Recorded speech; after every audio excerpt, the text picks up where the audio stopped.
the world is changing around us. I think no one would deny that, and it's getting more and more rapid in the numbers of peoples who are taking a different position and understanding in the matter that brings us together tonight.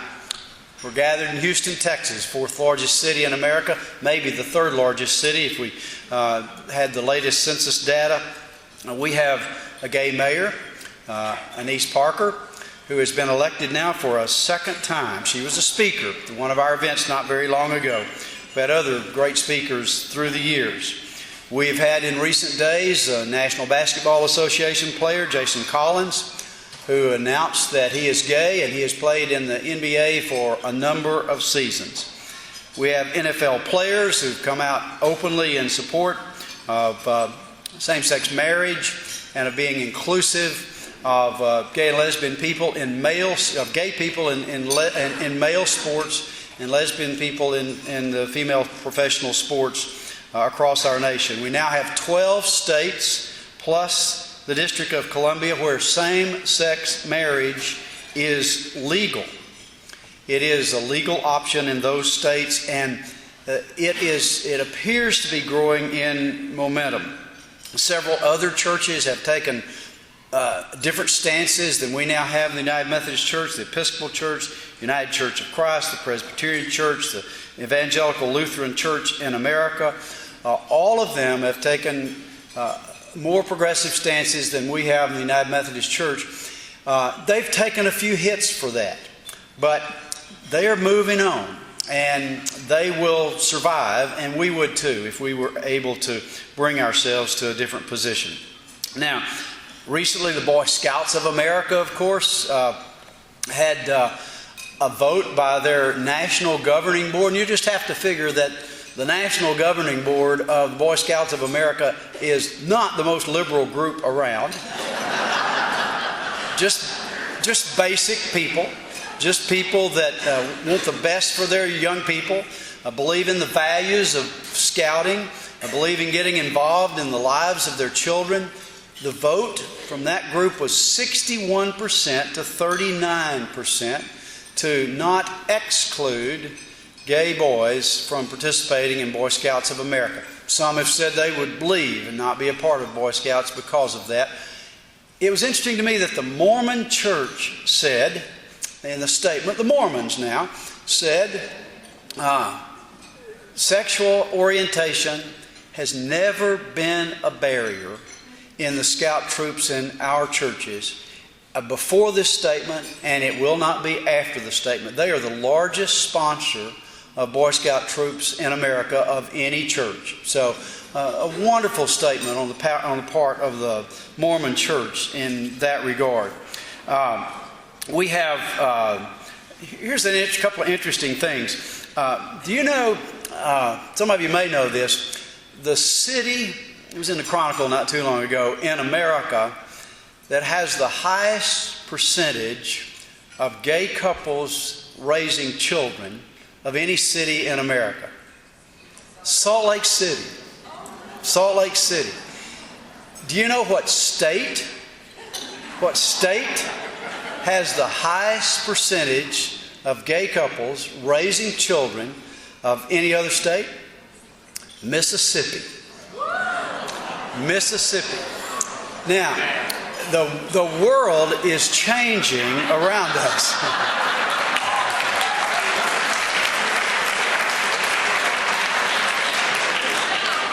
$350 mayors across the United States from 35 different states have come out in support of same-sex marriage.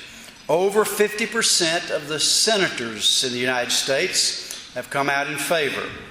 The President of the United States, in a remarkable statement, has come out in favor of same-sex marriage and more inclusion for gay and lesbian people in the fullness of the life in America. Republicans are beginning to cross the line.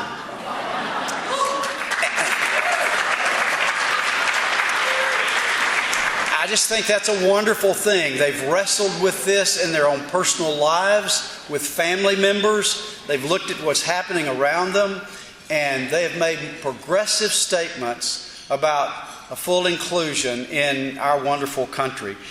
The times around us are changing. In the recent polling, 62% of Americans across the board, 62% of Americans support same-sex marriage. 62%. 81% of young people are in support of same-sex marriage. 81%. Those same young people that we want to attract to our churches, what our whole theme is about this year at annual conference. In Houston, Texas, Stephen Kleinberg, Rice University, does this survey every year. He's been doing it for 32 years, asking basically the same questions of people across Houston and Harris County. In 1997, the question was, is homosexuality, that's the way they asked the question, is homosexuality morally wrong? In 1997, 59% of Houstonians said yes. In 2013, 43%. So it's been a dramatic change in that amount of time, and really a very brief amount of time. And what Kleinberg says is a very significant sea change is that the question that they've asked for all of these years now, this is the way they ask the question: can people change their sexual orientation?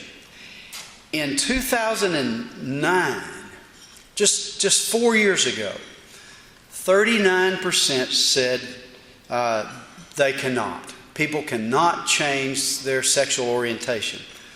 In 4 years, that has jumped to 52%.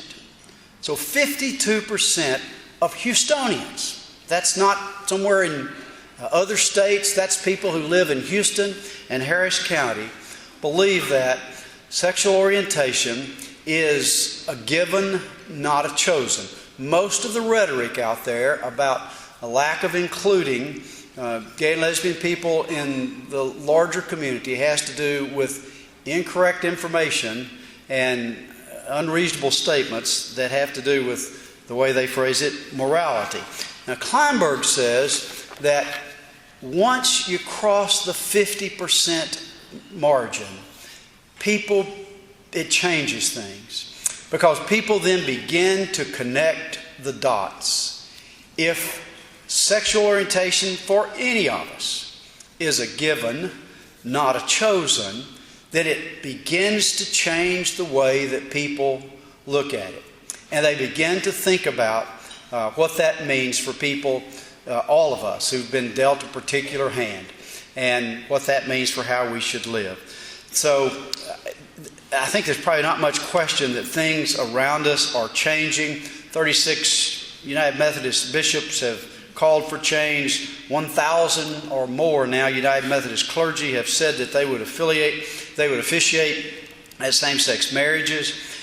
We have a pending trial for Tom Ogletree, a professor of theology at Yale. You might think, well, Yale, that's understandable. You know where he's from? Birmingham, Alabama. That's where he grew up. That's where his home is. He officiated at same-sex marriage for his son in a state where it was legal. And we as a church are going to put him on trial. Here's what I know. When Jimmy Creech did that in 1999, he had his credentials removed. When Amy DeLong did it in 2011, she got a 20-day suspension. Both in Midwest states. Attitudes are changing. For the United Methodist Church to continue such thinking aligns us with people with whom we should be very uncomfortable, that do not reflect who we are as United Methodist Christians.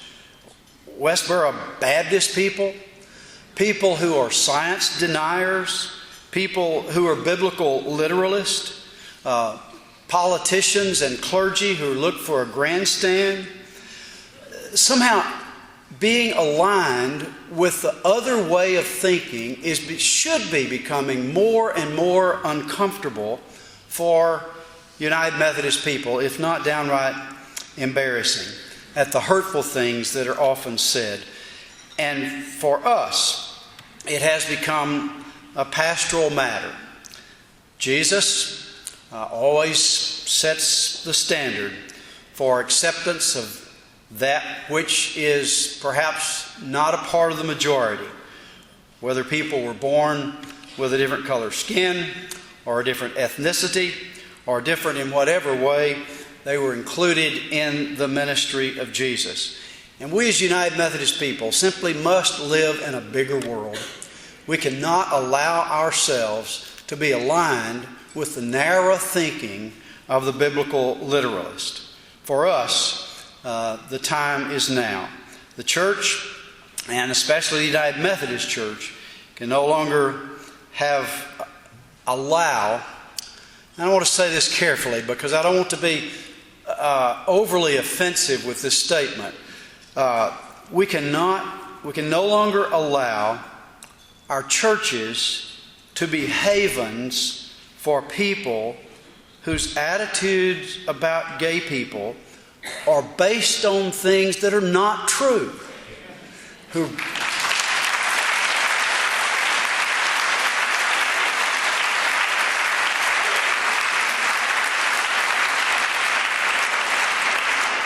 Gay and lesbian people are not pedophiles at any greater percentage than heterosexual people are. No one chooses their sexual orientation. All of us are people who want to find love in life and companionship. One's sexual orientation is not a moral issue. It's just to make that claim is to deny science and to deny psychology and to deny reality. So, frankly, we need clergy and laity who will move us forward. It's going to be slow. The steps are difficult to take, but we are being passed by the rest of the world. And I don't say we should change. You know, the other argument that people make is that, well, you're caving into the world. This is what Hollywood says. This is what professionals out there say. You're adopting the ways of the world. Quite the opposite. We should have been leaders long ago with a prophetic statement in the name of Jesus.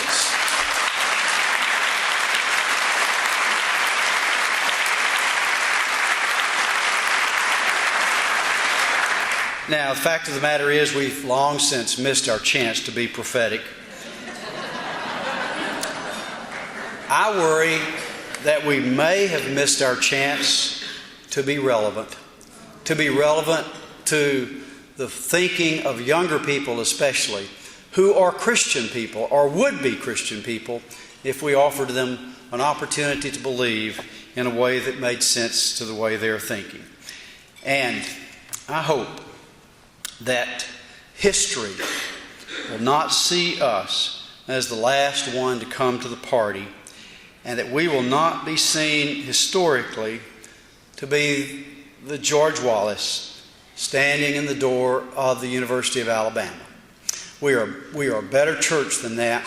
We should be uncomfortable and embarrassed at the people that we find ourselves aligning with these days, and we should take a different direction.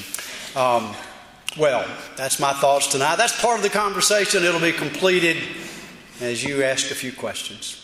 Thank you.